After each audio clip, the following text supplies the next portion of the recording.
personal con Jimmy Iturri. En este muy personal especial vamos a hablar con César Navarro, que fue ministro del gobierno de Evo Morales y diputado también, sobre el tema del informe de la OEA que precipitó el golpe de Estado. Este golpe de Estado había sido preparado, ya se sabe hoy, con mucho tiempo de anticipación.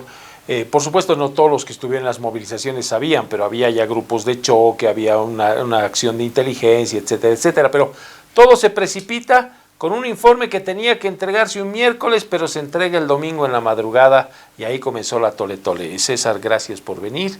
A ver, ¿qué tiene este informe y cuál fue su poder para precipitar la salida de Evo Morales? Gracias, Jimmy.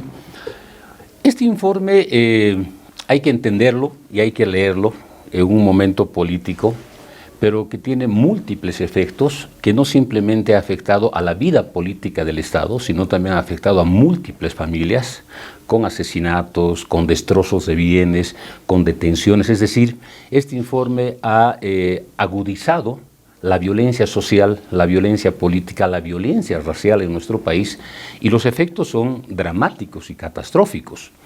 Pero además, no hay que ver solo el informe que se presenta en la madrugada del 10 de noviembre, sino tenemos que ver el comportamiento de la OEA, y es a partir de la participación de la misión de observación electoral que prácticamente vamos a entender cómo se va delineando y configurando toda una idea política sobre el fraude. Este es un hecho altamente importante.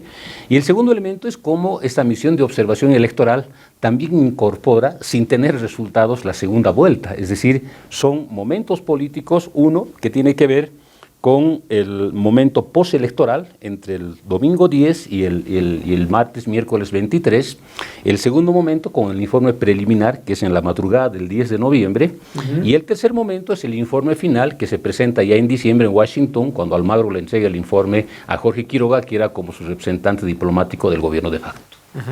A ver, daremos un pasito atrás. Casi un año antes de las elecciones comienzan a salir encuestas, y una de las preguntas que hacía uno matutino muy de derecha decía, ¿piensa usted que va a haber fraude? Y siempre la pregunta era si ya se estaba trabajando a la opinión pública para que creyera que podía haber fraude. Sí, mira, el 1 de octubre del 2018 renuncia a la vicepresidencia y a la vocalía José Luis Exeni. El 20 de octubre... Por problemas de salud. Sí, y renuncia Katy Uriona el 20 de octubre. Con las dos renuncias, automáticamente uno revisa los medios y dicen, se está organizando el fraude desde el Tribunal Electoral, y con la renuncia de la vocal Dunia Sandoval en enero del 2019, prácticamente se consolida una idea muy posicionada políticamente, y ahí se empieza a construir la idea de que los vocales institucionalistas renuncian al Tribunal Electoral porque primero no quieren habilitar a Evo para la candidatura de las primarias, y segundo, porque están en desacuerdo con las irregularidades del manejo electoral. Y lo que tú dices es correcto.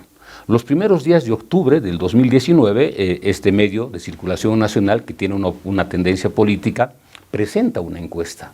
Y en la encuesta cerca del 70% de los bolivianos considera que va a haber fraude, y que además no cree en el Tribunal Supremo Electoral. Por lo tanto, la idea política del fraude ya había sido asumida como sentido común, porque fue un elemento importante y vital, y a partir de estos elementos debemos entender que las 3 semanas de octubre del 2019 prácticamente son los comités cívicos, no los partidos políticos, lo que sacan la consigna política definitiva. Es decir, no vamos a reconocer el triunfo del MAS porque será producto del fraude.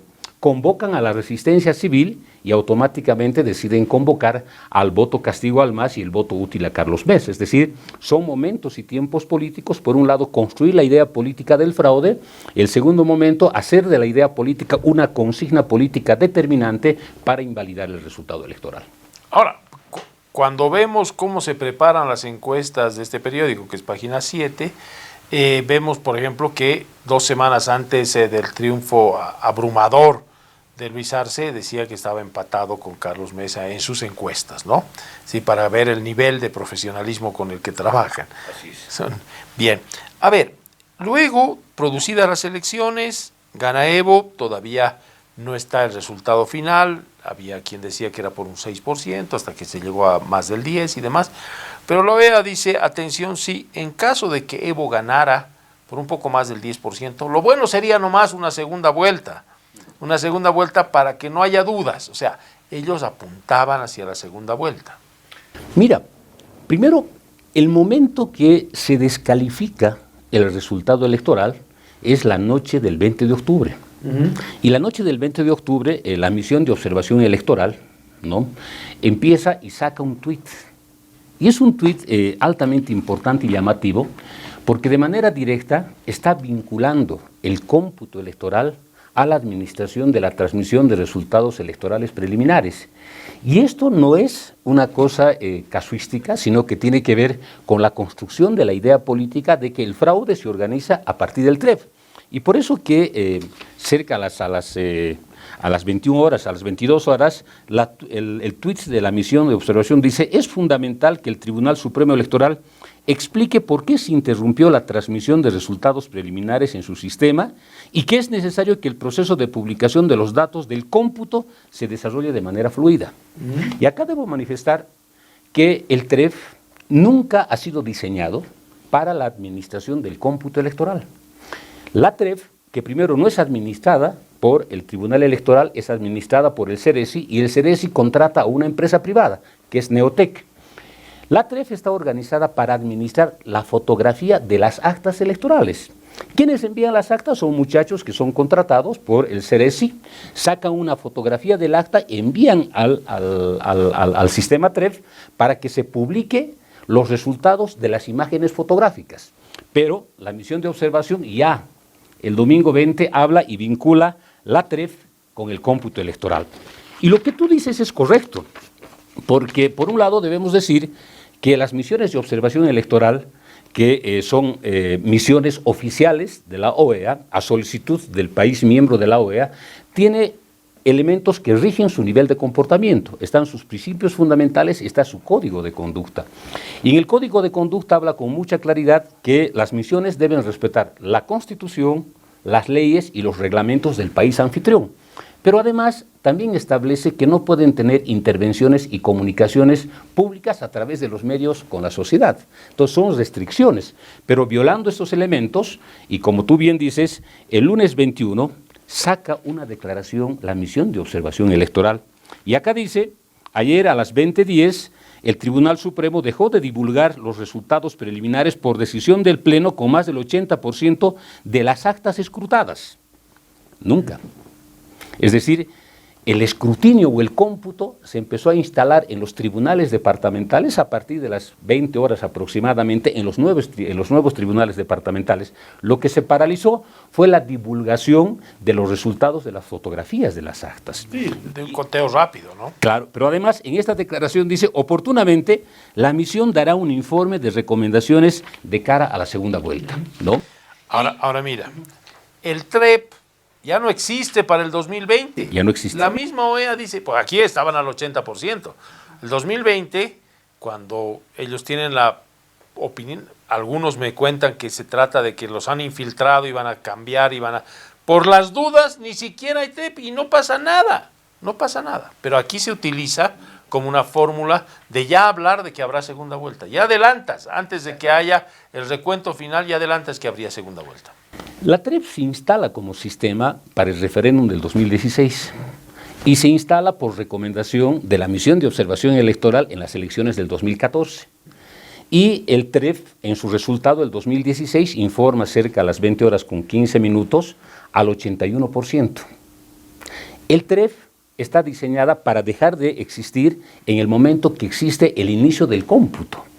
Y como muy bien dices, cuando entra Salvador Romero y los otros vocales seleccionados en la Asamblea Legislativa Plurinacional, anulan la TREF, crean el DIREPRE, que es otro sistema de transmisión de resultados, y una semana antes de las elecciones, la Sala Plena del Tribunal Electoral decide anular el DIREPRE y no tiene ningún nivel de funcionamiento. Y ahí la misión de observación electoral con Manuel González, que fue el mismo responsable de liderar la misión de observadores del 2019, no dice absolutamente nada. Muy bien. Bueno, después de estas declaraciones, el gobierno dice, bueno, para que no haya dudas, que haya un informe de la propia OEA. Ahí yo creo que comienza el gran problema, porque con mucha inocencia el gobierno de Evo Morales confía en que la OEA va a ser imparcial. Sí, y eso llama la atención porque, por un lado, antes el informe preliminar del 23 de octubre, que prácticamente se presenta casi 40 horas antes que el Tribunal Supremo Electoral dé el resultado oficial del cómputo, en los hechos anula el resultado electoral. Y evidentemente ellos hablan de sería mejor y recomendable una segunda vuelta, desconociendo lo que dice el artículo 165 de la Constitución, que establece en qué condición se da en primera vuelta el triunfo y en qué condición se da la segunda vuelta. Prácticamente esta misión de observación desconoce lo que dice la Constitución. Segundo, con lo que, en función de lo que tú expresas, evidentemente el canciller Diego Pari le envía una nota a Luis Almagro el martes 22 de octubre y le pide una auditoría al cómputo oficial. Y Luis Almagro le responde en no menos de 3 horas, pero lo que llama la atención que Luis Almagro le dice en la carta de respuesta del mismo 22 de octubre que el cómputo lo va a llevar adelante la misión de observación electoral. Pero además le dice que va a tener 4 características la auditoría, no solo la del cómputo oficial. Luego le pone como condición que el resultado sea vinculante.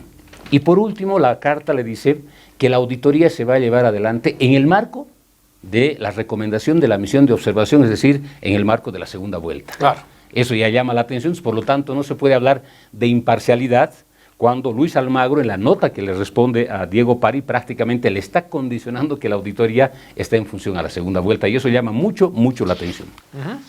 Bueno, vamos a hacer un corte, enseguida volvemos y vamos a hablar sobre las repercusiones ya de ese informe que no era informe, que era preliminar, que se dio días antes, en fin, para que usted recuerde cómo terminamos con Yanine Áñez y Arturo Murillo en el poder. Muy personal. Muy personal. Muy personal, especial con César Navarro. Estamos hablando sobre el informe de la OEA, que fue parte de todo el zafarrancho que se habla en Bolivia y cuyos resultados usted lo sabe. A ver, César, entonces ya, se acepta que la OEA va a hacer el informe, comienza el informe, tenía que presentarse un miércoles, pero se adelanta. Y no entregan un informe final, sino un informe preliminar. Y no van a todos los lugares. A ver, cuéntanos. Mira, el convenio que firma la Cancillería con Luis Almagro establece en el punto 5, es una firma, es el documento, dice que el equipo de expertos internacionales entregará un informe, dice, como resultado de la auditoría electoral al secretario general, que lo enviará al gobierno del Estado Plurinacional de Bolivia por canales diplomáticos. Lo cual no ocurre. No ocurre. Lo publican en la mañana y listo. Exactamente. Y este informe entraba en vigencia a partir del 31 de octubre, pero en los hechos entra el 1 de noviembre.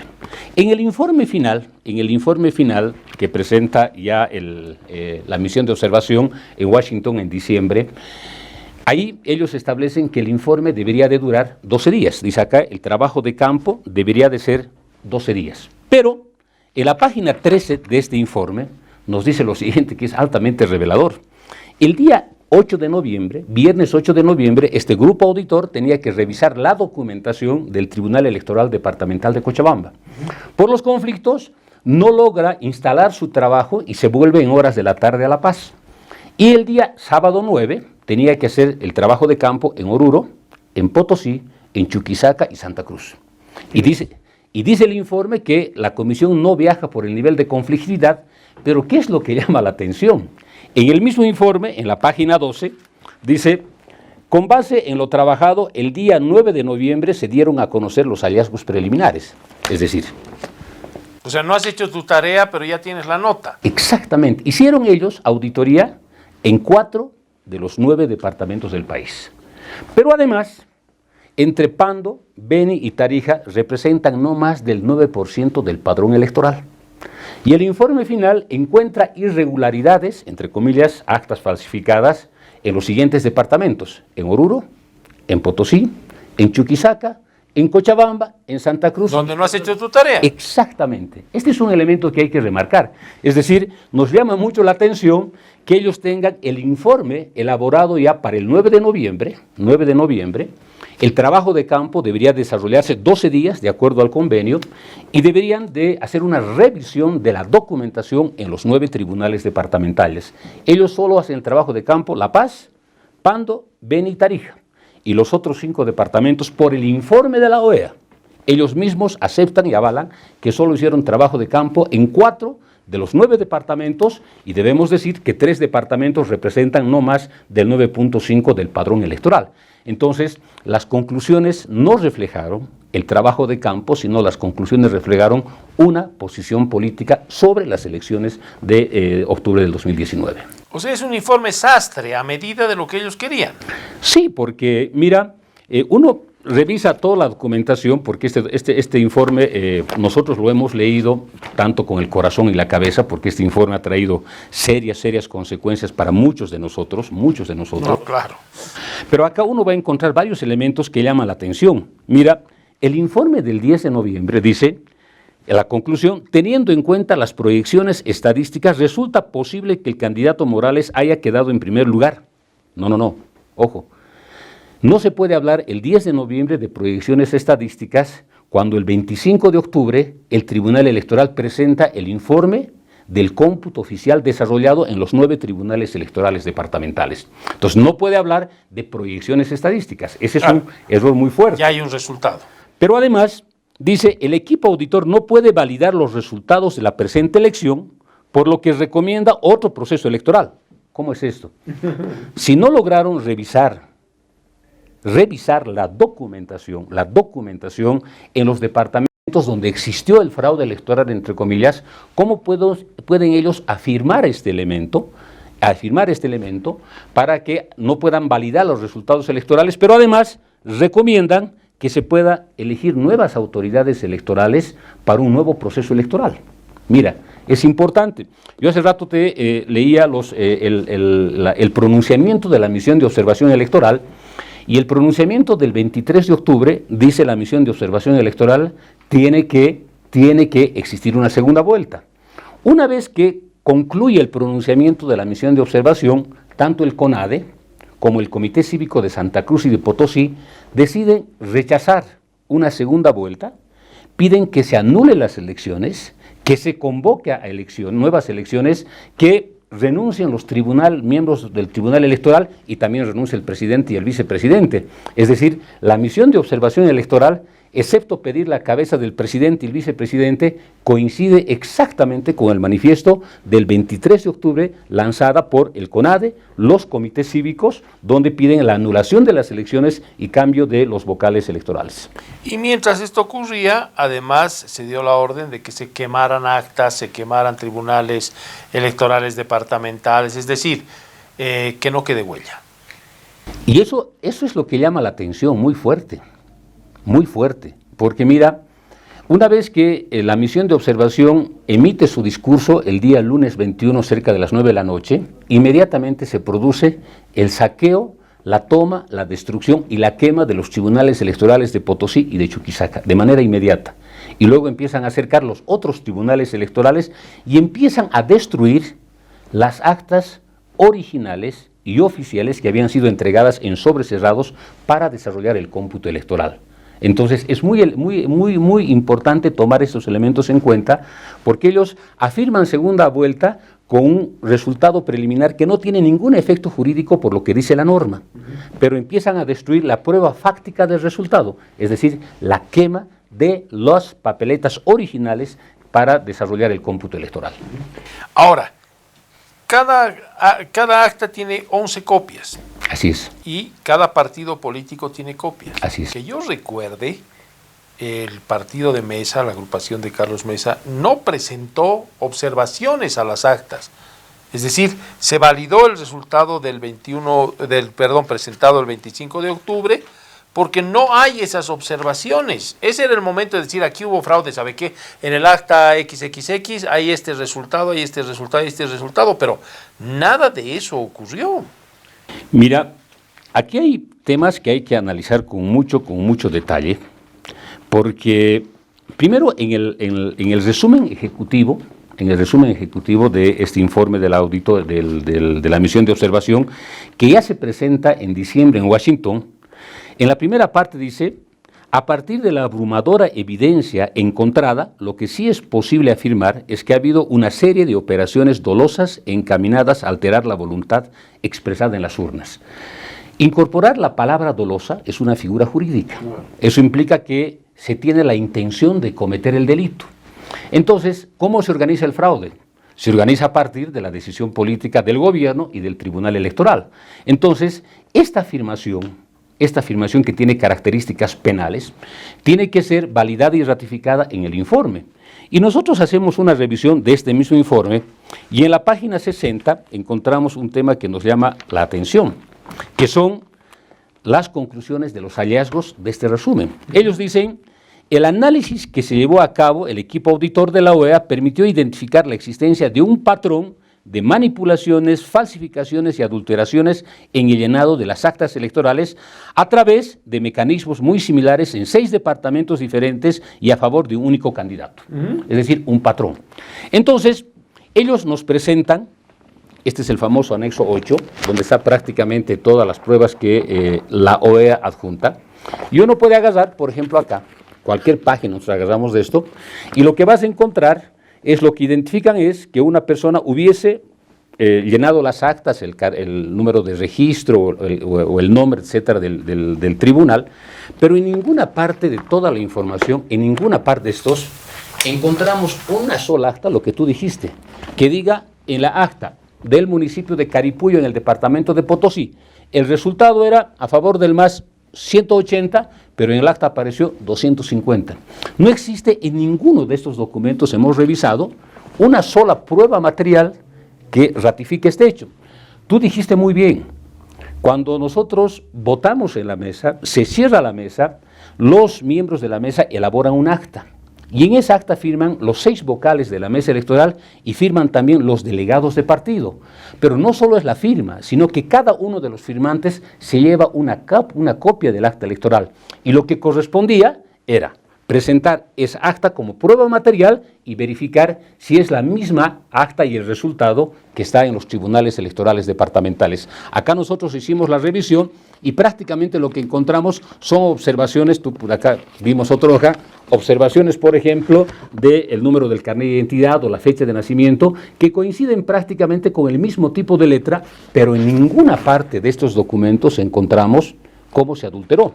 Pero en este mismo informe final, en la misma página 60, mira qué es lo que llama la atención, lo que ellos mismos afirman. Ellos dicen que encontraron un patrón de manipulaciones, falsificaciones y adulteraciones. Y más abajo nos reflejan cuáles son el patrón, dice. Las firmas de los jurados insertas en los originales de las actas número 35036, 35034 y 34124 no se corresponden con las respectivas copias químicas. Es decir, que lo que el Estado programó como un acto doloso de alterar la voluntad. Este patrón de manipulaciones, falsificaciones y adulteraciones se reduciría solo a 3 actas. Que además la legislación es clarísima, si hubiera eso habría que repetir la votación una semana después. Enseguida volvemos. Muy personal. Muy personal.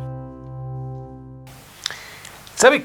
Para mí, la prueba más contundente de que no hubo fraude es que luego las actas que son observadas y dicen aquí hubo un cambio de tendencia y el MAS ganó con esto. Bueno, en las elecciones, cuando es electo el 2020 Luis Arce, el 18 de octubre, la votación no solamente es similar, sino es superior a favor del MAS.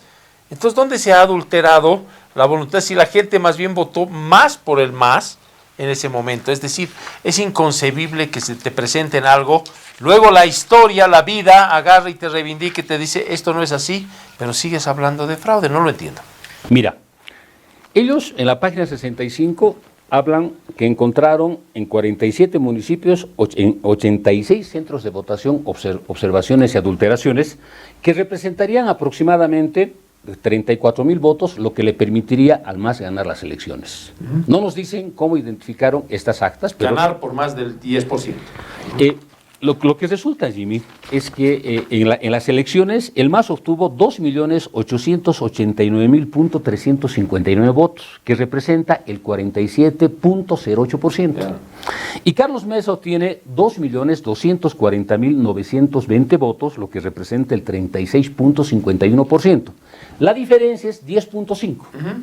Ese 0.5 significa cerca de 40.000 votos, y ellos identifican estas mesas que representan 34.718 y por eso ponen en tela de juicio el resultado. O sea, aunque anulemos esos 34.000, todavía has ganado. Todavía, exacto. Pero ellos hacen la descripción de todas las actas, el número de las actas, y nosotros hicimos la siguiente valoración. Estas son números de mesas electorales, y nosotros verificamos que estas mesas electorales son parte de un recinto electoral. Es decir, en un recinto existen 2, 3, 4, 5 mesas electorales.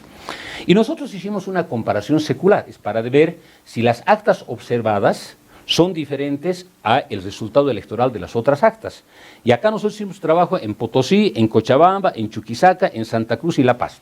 Por ejemplo, solo ponerte un ejemplo, en el caso de La Paz, en el municipio de San Pedro, el MAS obtuvo en una mesa observada el 87% y mesa 2.17%. En la mesa de al lado, el MAS obtuvo 85.05 y mesa 5.2. Podemos ir, por ejemplo, a Cochabamba, a Jaipampa. El MAS obtuvo en una mesa 96.24 y mesa 0.35. En la mesa de al lado, ¿cuánto obtuvo el MAS? 95.3 y mesa 0.91. La tendencia es clarísima. Además, ahora mismo con las elecciones de Perú, vemos pues que la tendencia puede cambiar cuando llegan los votos del agro. Eso es verdad, pero además ellos dijeron que el último 5% tuvo una tendencia de cambio inexplicable, y nosotros por un lado hicimos, este trabajo lo hicimos en el exilio en México, más o menos en el mes de mayo trabajamos para comparar las mesas del mismo recinto electoral, y como muy bien dijiste tú, luego del resultado del 18 de octubre del año pasado, hicimos una comparación de las mismas mesas de votación donde la misión de observación electoral observa. Hicimos esta comparación. Acá tenemos el trabajo de la comparación del 2019 con el 2020. Te voy a poner algunos ejemplos que me parecen altamente interesantes e importantes. En el caso de Potosí, son observados 6 municipios, 13 recintos electorales, y vamos a comparar. Por ejemplo, en el municipio de Tinguipaya, en Pucara, en la unidad educativa Pucapunta, el 2019 el MAS obtuvo 88.1%, y el 2020 obtiene 97.4%. Por ejemplo, veamos si quieren, igual tomaremos el tema de Jaipampa, el municipio de Jaipampa en la unidad educativa Santiago. El 2019 obtiene 97.9% y el 2020 el 100%. Podemos ir, por ejemplo, a otro departamento, podemos irnos a, si quieres, podemos irnos a Chuquisaca, Villa Ricardo Murguía, obtuvimos nosotros,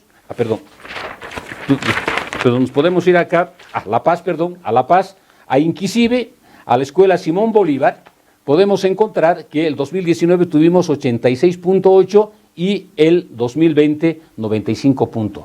Hicimos la comparación de todo esto, Jimmy, y nosotros el 2019 en estos 47 municipios y 80 recintos electorales, el MAS obtuvo el 90.7%. que en el informe de la auditoría de la OEA dice que es un resultado que modifica la tendencia y da el resultado electoral. Pero en las elecciones del 2020, en los mismos recintos electorales, el MAS en promedio obtiene el 96.6%, es decir, más votos que el 2019. ¿Y qué dice el informe preliminar presentada el 21 de octubre del 2020 por la misión de observación electoral? Que el triunfo de Luis Arce y David Choquehuanca es legítimo. Claro, está clarísimo, está clarísimo. Bueno, vamos a la Argentina, que tiene una serie de cuestionamientos también en el informe de la OEA. Mira, yo el tema de la Argentina, en el informe preliminar del 10 de noviembre, estos caballeros dicen lo siguiente, que de 176 actas analizadas de la muestra que habían sido estructuradas en Argentina, el 38.7% presentan inconsistencia con el número de ciudadanos que sufragaron, es decir, las actas reflejan un número mayor de votos que el total en la lista de índice. Eso es fraude. Eso significa que nosotros, a través de la representación diplomática y el órgano electoral, tuvimos que inscribir a otras personas que no estaban habilitadas legalmente. ¿Y eso es cierto? En el informe, eso llama la atención, en el informe final presentado en Washington en diciembre del 2019, dice exactamente lo contrario, y está en la página 59. Dice, el 6 de noviembre, desde Tribunal Electoral, el equipo procedió a analizar actas de la provincia de Buenos Aires, ya no hablan de la República Argentina, con elevados números de votantes a favor del partido político oficialista, con el objeto de cotejarlas en las fichas índices, las copias y las hojas de trabajo. Acá ya no nos dicen que ha habido personas habilitadas ilegalmente. ¿Y cuántas mesas observaron? 17, están acá. 17. ¿Cuál es la mayor observación? Que hubo una alta votación a favor del partido oficialista. Claro. ¿Cuál es la prueba que ellos entregan? Nos dicen que ellos encontraron el acta 1305, se observó que la firma y la huella corresponde a un jurado electoral, no se corresponde del puño y letra con la firma inserta en el listado de votantes. ¿Qué te quiero decir? Ellos el 10 de noviembre dijeron que encontraron 176 actas, de eso el 38%, que son 66 actas, tienen una habilitación superior a lo registrado, que nosotros inscribimos de manera irregular, pero no nos presentan una prueba, absolutamente una prueba. Y no solo eso, sino que en un pie de página de este informe final, también está acá en la, si mal no recuerdo, acá está en la página 7, nos dicen ellos que no pueden publicar, pero además es un pie de página, que nos dicen que no pueden publicar los nombres de las personas para salvaguardar su seguridad. Y ellos nos presentan el anexo 9 como prueba del fraude. Entramos a la página de la OEA e imprimimos las pruebas de fraude. Por ejemplo, acá, esto, algo más legible, acá. Esto es en la provincia de Buenos Aires, el acta 1222. ¿Cuántos estaban habilitados? 239. ¿Cuántos votaron? 166. Podemos encontrar todas las actas que queramos y en ninguna de las actas, ni en la parte, en el reverso, nos dicen cuántos de estos habilitados fueron habilitados ilegalmente. Claro. Ninguno. Además, en todo caso, son números menores al número de habilitados los que votaron, lo cual es lógico. Pero además, ellos, cuando afirman el 10 de noviembre que hay una habilitación irregular en la lista de índices empadronados, deberían decirnos, por ejemplo, en la mesa 1223, que el MAS obtuvo 158 votos, de estos votantes, ¿cuántos fueron inscritos ilegalmente y votaron? Pero no adjunta una sola prueba. Y eso realmente llama mucho la atención, porque la afirmación del 10 de noviembre es criminal. Ustedes hicieron fraude, Claro. ustedes habilitaron ilegalmente, pero la del informe, la del 5 de diciembre, que se presenta en Washington y le entrega al Magro este informe a Tuto Quiroga, no dice lo que afirman un mes antes. Entonces, las motivaciones de las conclusiones del informe preliminar presentada la madrugada del 10 de noviembre prácticamente tienen una finalidad política: validar y legitimar los actos de violencia, porque no olvidemos que cuando se presenta el informe en la madrugada del 10, tienes no solo una policía amotinada, sino una policía en estado de sedición, porque incluso policías de civil y uniformados marcharon con los comités cívicos pidiendo la renuncia del presidente y vicepresidente. Tienes a un Camacho que informa públicamente que atiende el pedido de los policías al próximo gobierno. Y tienes prácticamente un comunicado de las Fuerzas Armadas, la del 9 de noviembre, no la del 10, que dice Calimán, ellos respetarán la Constitución, no se enfrentarán con el pueblo. Pero además tienes a grupos urbanos paramilitares que están desarrollando una violencia social y sistemática en diferentes partes del país. Entonces tienes un momento de alta convulsión social y lo que hace este informe es darles la razón a quienes estaban generando la violencia. ¿Para qué? Para que digan que luchamos por la democracia contra el fraude electoral, cuando en los hechos el informe final, que se presenta la primera semana de diciembre en Washington, no se presenta en Bolivia, no ratifica con ningún argumento el informe preliminar. El verdadero fraude fue el informe que llevó adelante la Organización de Estados Americanos a la cabeza de Luis Almagro, que es un bufón del imperialismo. Muy bien, con esa frase me quedo. Gracias, César, por haber venido. A ti las gracias, Jimmy. Muchas gracias. Y queremos esclarecer esto para que quede ahí, en la historia, para que se sepa lo que pasó, y eso es importantísimo para el devenir. Ni Bolivia ni la OEA salieron indemnes. Usted ya sabe lo que pasó con nosotros, ¿no es cierto? Robaron hasta en la compra de respiradores, robaron en los gas, bueno, en todo, ya. Pero por otro lado, la OEA demostró cómo está alineada y yo no creo que a partir de ahí haya salido indemne.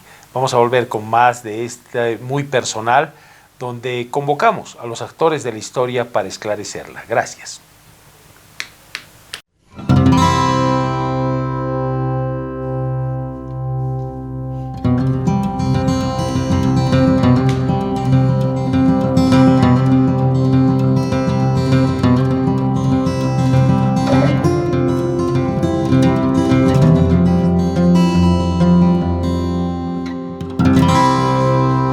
Muy personal con Jimmy Iturri.